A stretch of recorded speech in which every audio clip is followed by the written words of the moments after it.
দাম নেই, জমিতেই পচে নষ্ট হচ্ছে টমেটো। আয়নাঘর পরিদর্শন শেষে যা বললেন প্রধান উপদেষ্টা। আয়নাঘরে বিএনপি নেতা সাজেদুলকে কিভাবে হত্যা করা হয় জানালেন ফারুকী। এবং সর্বশেষ জানাবো, ফ্যাসিবাদের দোসরদের কোথাও ঠাঁই হবে না বলছেন মজনু। এতক্ষণ শুনছিলেন সংবাদ শিরোনাম, এবারে বিস্তারিত। তবে তার আগে অনুরোধ থাকবে আমাদের চ্যানেলটি সাবস্ক্রাইব করে বেল আইকনটি ক্লিক করুন। দাম নেই, জমিতেই পচে নষ্ট হচ্ছে টমেটো। মুন্সিগঞ্জের টঙ্গীবাড়িতে জমিতেই পচে নষ্ট হচ্ছে টমেটো। মাঠ জুড়ে টকটকে লাল টমেটো থাকলে কৃষক তা তুলে বিক্রি করছেন না। লাল পাকা টমেটোগুলো ঠুকরে খাচ্ছে শালিক সহ বিভিন্ন প্রজাতির পাখি। গাছেই ঝুলছে পাখির খাওয়া টমেটো।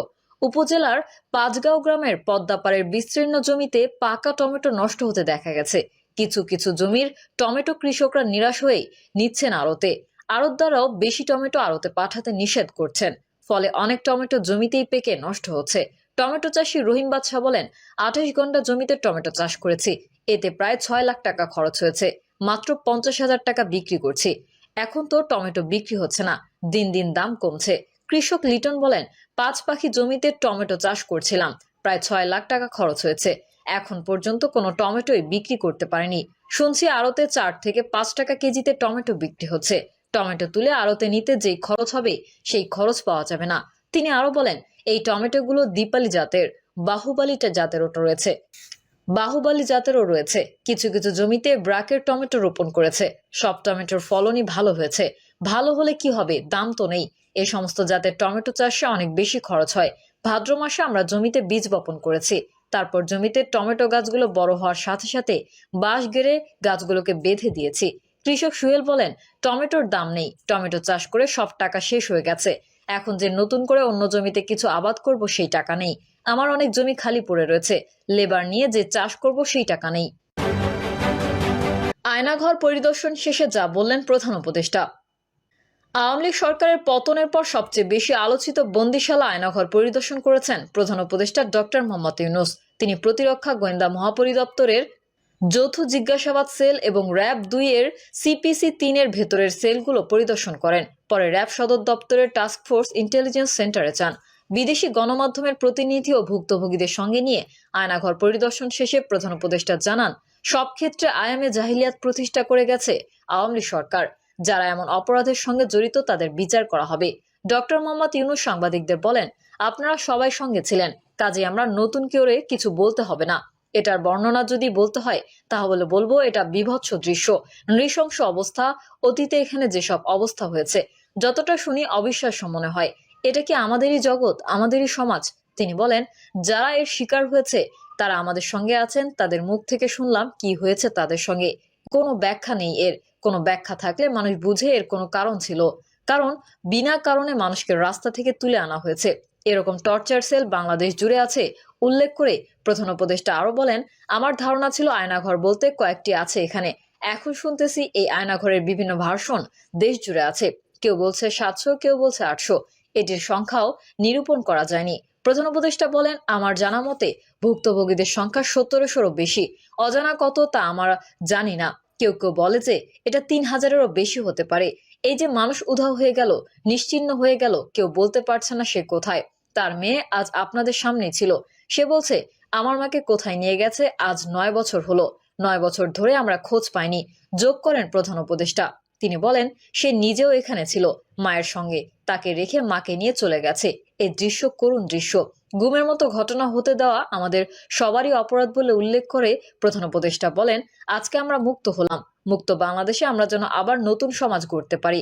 এটার নমুনা সাক্ষী ডকুমেন্ট গুম কমিশনের রিপোর্টের মধ্যে থাকবে জানিয়ে ডক্টর ইউনূস বলেন, এটি পাঠ্য হিসেবে অবশ্যই পড়তে হবে, আর যারা করেছে তাদের বিচার করতে হবে। তা না হলে এই জাতি নিষ্কৃতি পাবে না। যেসব এভিডেন্স দেখা গেছে সেগুলো যাতে কেউ বিনষ্ট করতে না পারে সেজন্য সিলগালা করে দেওয়া হবে বলেও জানান প্রধান উপদেষ্টা। আয়নাঘরে বিএনপি নেতা সাজেদুলকে কিভাবে হত্যা করা হয় জানালেন ফারুকী। 2013 সালের 4 ডিসেম্বর রাজধানীর বসুন্ধরা আবাসিক এলাকা থেকে নিখোঁজ হন ঢাকা মহানগর 38 নং ওয়ার্ড বিএনপির সাবেক সাধারণ সম্পাদক সাজেদুল ইসলাম সুমন। এরপর আর খোঁজ মেলেনি সাজিদুলের। অন্তর্বর্তী সরকারের প্রধান উপদেষ্টা অধ্যাপক ডক্টর মোহাম্মদ ইউনূস দেশি বিদেশি গণমাধ্যম কর্মী ও ভুক্তভোগীদের নিয়ে বুধবার সকালে আয়নাঘর পরিদর্শনে যান। এদিন ঢাকার কচুক্ষেতে ডিজিএফআই এবং উত্তরা ও আগারগাঁওয়ের র্যাবের আয়নাঘর পরিদর্শন করেন তারা। আওয়ামী লীগ আমলে সৃষ্ট এই আয়নাঘর নিয়ে আজ সারাদিন উত্তাল সামাজিক যোগাযোগ মাধ্যম। অনেকেই আয়নাঘর নিয়ে ফেসবুকে পোস্ট দিচ্ছেন। এবার আয়নাঘর ঘিরে সোশ্যাল মিডিয়ায় সরব হয়েছেন সংস্কৃতি বিষয়ক উপদেষ্টা মোস্তফা সরোয়ার ফারুকীও। তিনি বিএনপি নেতা সাজিদুলকে আয়নাঘরে কিভাবে হত্যা করা হয় তার বর্ণনা দিয়েছেন। আয়নাঘর নিয়ে ফারুকী লেখেন, এরকমই কোনো একটা ঘরে হয়তো আমার বাল্যবন্ধু সাজিদুল ইসলাম সুমনকে আটকে রাখা হয়েছিল। এরকমই কোনো একটা ঘরে অজানা আশঙ্কায় সে কেঁপে কেঁপে উঠতেছিল। এরকমই একটা ঘরে বসেই হয়তো সে আল্লাহর দরবারে হাত তুলে কাঁদতে কাঁদতে বলছিল, আল্লাহ তুমি আমাকে এবারের জন্য বাঁচাইয়া দাও, আমি আর রাজনীতি করব না, আমার সন্তানের জন্য আমারে বাঁচাইয়া দাও, আমার মায়ের জন্য আমারে বাঁচাইয়া দাও। ফারুকী আরো লেখেন, এরকমই এক একটা ঘরে আমরা 17 কোটি মানুষ আটকা ছিলাম 16 বছর, আর গোপনে বলতাম, আল্লাহ এই ডাইনির হাত থেকে আমাদের বাঁচাইয়া দাও। সংস্কৃতি বিষয়ক উপদেষ্টা লেখেন, সুমনের সাথে আমার শেষ কথা হয় উত্তরার এক হাসপাতালে লুকায়া থাকা অবস্থায়। ওর ভাগ্নে আবরারের একটা শুট ছিল আমার সাথে, স্পষ্ট মনে আছে। ওর শেষ কথা, দোস্ত আবরারের তুই ইজি কইরা নিস, নইলে অ্যাক্টিং খারাপ করব। তিনি আরো লেখেন, এমনই এক জালিমের শাসনে ছিলাম যে তার জন্য সুমন একটা কথাও বলতে পারে নাই।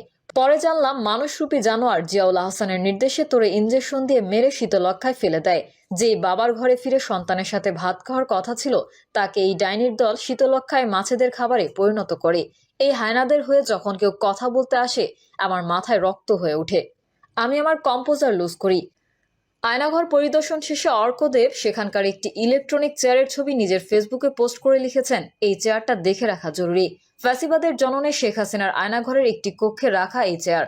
হাই ভ্যালু বন্দীদের ইলেকট্রিক শক দিতে ব্যবহার হতো এই চেয়ার। ডিজিএফআই এর কাউন্টার টেরোরিজম ইন্টেলিজেন্স ব্যুরো এই আয়নাঘরের দায়িত্ব ছিল। সারাক্ষণ একজাস্ট ফ্যান চলতো এই ঘরগুলোতে। ফ্যান বন্ধ হলেই কান্না আর গোঙানের শব্দ শুনতে পাওয়া যেত। আর কিছুক্ষণ, আজ থেকে গোটা বিশ্ব আয়নাঘরের সব ছবি দেখবে। অন্য এক পোস্টে অর্ক বলেন, এখানে বন্দী ছিলেন মাইকেল চাকমা। তিনি মাইকেল চাকমার বক্তব্য তুলে ধরে বলেন, প্রথম যেই দুটো রুম দেখা যাচ্ছে, ঠিক এই রুমগুলোর মধ্যে 113 নম্বর সেল, যেটি একেবারেই বাথরুমের পাশে, এবং সেলের ভেতর ঢোকার সময় বা সাইডের কোনায় একটি সিসি ক্যামেরা 24 ঘন্টা চালু থাকে। এই সেলে আমি প্রায় 2 বছর বন্দী ছিলাম। একই লাইনের 117 নম্বর রুমে ছিলাম প্রায় 1.5 বছরের একটু বেশি। নিচের রুমগুলোর মধ্যে 104 নম্বর রুমে ছিলাম 1 বছরের কাছাকাছি। 104 এর পরে 105 নম্বর সেল, এরপরে টয়লেট, বাথরুম ও চুল কাটার সেল নম্বর 106। এছাড়া আরো অনেক রুমে আমাকে রাখা হয়। এরকম টর্চার সেল সারা বাংলাদেশ জুড়ে আছে। সেগুলো শুনলাম আজকে। আমার ধারণা ছিল